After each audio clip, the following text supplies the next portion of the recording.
Gigil na gigil ako sa parents kong people pleasers.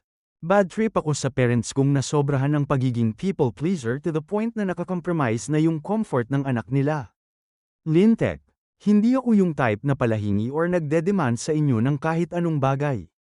Lahat ng gamit ko pinag-iipunan ko kahit noong estudyante pa lang ako. Walang-wala tayo sa totoo lang, kaya pinagtatrabahuhan ko lahat. Kaya nakakagigil na bigla nyo nalang pinapamigay yung mga gamit na pinaghirapan ko without telling me first. Hiningi kasi ni bili ka na lang bago. Binigyan ko kasi yung anak ni ng ganito. Nakita ng anak ni ganito, nakakahiya naman kung wala siya.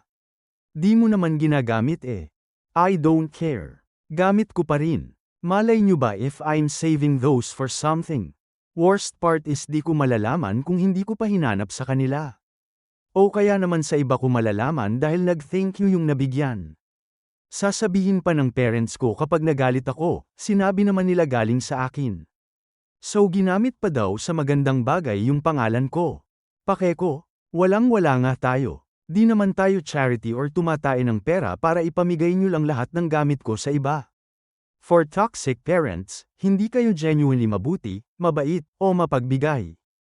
Ginagawa nyo to dahil sa buwisit image nyo. Lagi na lang dahil sa buwisit impression sa inyo ng iba.